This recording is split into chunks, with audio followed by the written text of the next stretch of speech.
एक छोटे से पहाड़ी गांव में आर्या नाम की एक चंचल और जिज्ञासु लड़की रहती थी। बचपन से ही उसे रोमांचक जगहों पर जाना, नए रहस्यों की खोज करना और कठिनाइयों का सामना करना बहुत अच्छा लगता था। गांव के लोग उसे प्यार से साहसी लड़की कहते थे। एक दिन आर्या को अपने दादाजी की पुरानी संदूक में एक पुराना कागज मिला। वह दरअसल एक नक्शा था जिस पर जंगल, नदी और पहाड़ों के बीच किसी खजाने का संकेत बना था। नक्शे के पीछे लिखा था, केवल साहसी दिल वाला ही इस रहस्य तक पहुंच सकता है। आर्या ने बिना देर किए अपना छोटा बैग तैयार किया। उसमें पानी, टॉर्च, रस्सी और नोटबुक रखी। उसने ठान लिया कि चाहे जो भी हो, वह उस जगह तक पहुंचेगी। वह जंगल के रास्ते निकल पड़ी। वहां उसे अलग अलग तरह के जानवर मिले, कभी शरारती बंदर, कभी डरावने लेकिन दयालु हाथी। वह सभी से दोस्ती करती हुई आगे बढ़ती रही। रास्ते में उसे एक गहरी नदी मिली। वहां कोई पुल नहीं था, लेकिन आर्या ने पेड़ों की मजबूत डालियों से रस्सी बांधी और झूलते हुए नदी पार कर गई। इसके बाद उसे एक अंधेरी गुफा मिली जिसमें अजीब आवाजें गूंज रही थी। दिल धड़क रहा था, लेकिन उसने टॉर्च चलाए और बहादुरी से अंदर कदम रखा। गुफा के भीतर उसे दीवार पर चमकते हुए चिन्ह दिखे। जब उसने नक्शा उन चिन्हों पर लगाया तो अचानक गुफा की जमीन हिली और एक पत्थर का दरवाजा खुल गया। अंदर उसे सोना चांदी नहीं मिला, बल्कि एक पुरानी किताब थी, ज्ञान और साहस की शक्ति। किताब में लिखा था कि असली खजाना सोना चांदी नहीं, बल्कि साहस और सीख है। आर्या वह किताब लेकर गांव लौटी।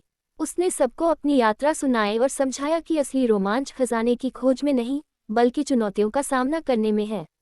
गांव के बच्चों ने उसे अपना आदर्श बना लिया। अब जब भी कोई डरता तो कहते, आर्या की तरह साहसी बनो।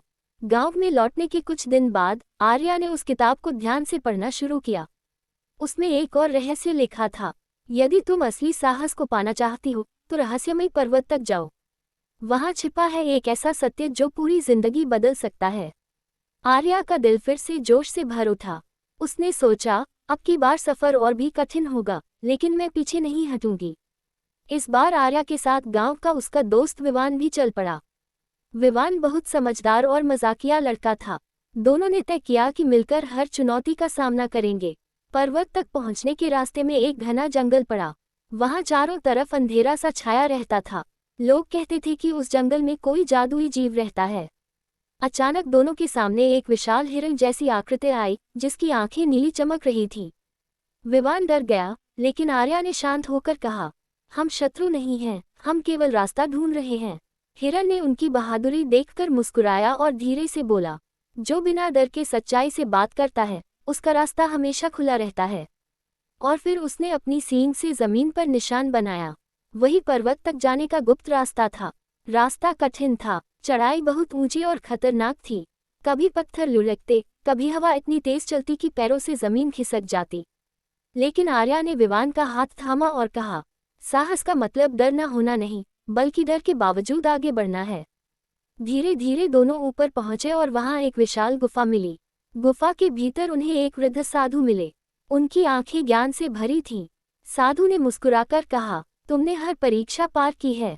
असली साहस किसी दुश्मन को हराने में नहीं, बल्कि अपने डर और लालच को जीतने में है।